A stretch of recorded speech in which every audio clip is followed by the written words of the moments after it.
Hello and welcome students, আশা করি তোমরা সকলেই খুব ভালো আছো। জ্ঞানজ্যোতি কোচিং সেন্টারের পক্ষ থেকে তোমাদের সবাইকে আরো একবার স্বাগত। তো আমি মীরা ম্যাম, আমি আজকে তোমাদের সোশিওলজি সাবজেক্ট থেকে আবার একটি নতুন টপিক নিয়ে চলে এসেছি।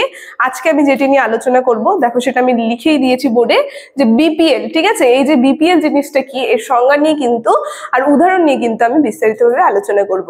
আলোচনাটি শুরু করার পূর্বে তোমাদের ছোট্ট করে একটা ইনফরমেশন দিয়ে দিই। দেখো বোর্ডের কর্নারে তোমরা দুটো নাম্বার দেখতে পাচ্ছ, এটা হচ্ছে আমাদের জ্ঞানজ্যোতি কোচিং সেন্টারের অফিসিয়াল হেল্পলাইন নাম্বার। এখানে তোমাদের অনলাইনে ক্লাস করানো হয়, তার সঙ্গে তোমাদের নোটস দেওয়া হয়।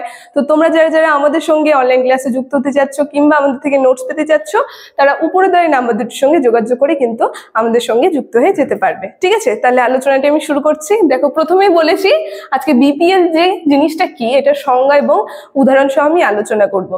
দেখো, এখানে আমি একটা লাইনে লিখেছি, তোমরা কিন্তু এতটুকুন সংজ্ঞা লিখবে না, তাহলে তোমরা কিন্তু ফুল মার্কস পাবে না এক্সামে। ঠিক আছে, তো আমি প্রথমে বুঝিয়ে দিই যে বিপিএল জিনিসটা কি।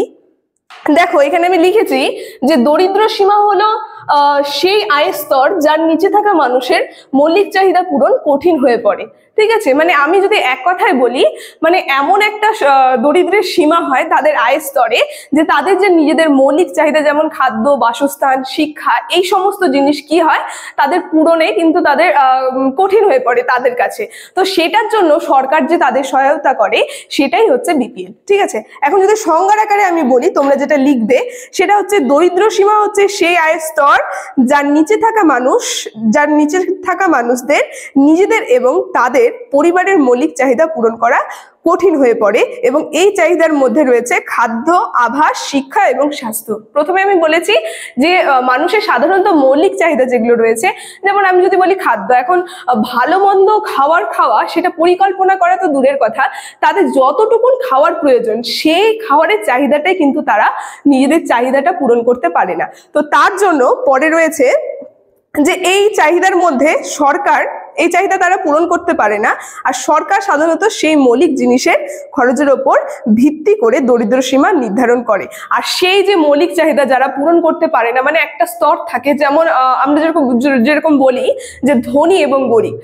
ধনী বলতে যারা নিজেদের মৌলিক চাহিদাগুলো পূরণ করতে পারছে, কিন্তু এমন স্তরটা থাকে গ্রামীণ এলাকায় বা শহরের এলাকায় যে তাদের যে সাধারণ মৌলিক চাহিদা সেটাও কিন্তু তারা পূরণ করতে পারে না। তো সেইভাবে যে সরকার নির্ধারণ করে একটা কোটা, তো সেটাই হচ্ছে বিপিএল।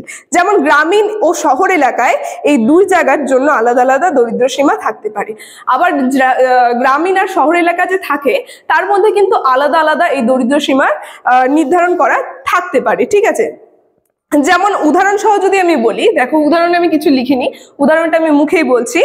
যেমন ধরা যাক একটি পরিবারের আয় এত কম যে তারা দরিদ্র সীমার নিচে বাস করছে। ঠিক আছে, এর অর্থ হচ্ছিল সেই পরিবারের পক্ষে খাওয়ার বা ভালো খাওয়ারের জায়গা এর মতো মৌলিক জিনিসগুলি খাওয়া খুবই কঠিন। প্রথমে আমি যেটা বললাম সেটাই উদাহরণ এখানে দিয়েছে, যে ভালো মন্দ যে খাওয়া, সেই খাওয়ার পরিকল্পনা করা তো দূরের কথা, নিজেদের যে যতটুকুন খাওয়ার প্রয়োজন সেটাও তাদের জোগাড় করা খুব কঠিন হয়ে যায়। তো এইটাই হচ্ছে বিপিএল এর সংজ্ঞা। ঠিক আছে, আর উদাহরণ। তো আজকের আলোচনা আমার খুবই ছোট ছিল, আমি ছোটভাবে সহজ আকারে বোঝানোর চেষ্টা করেছি।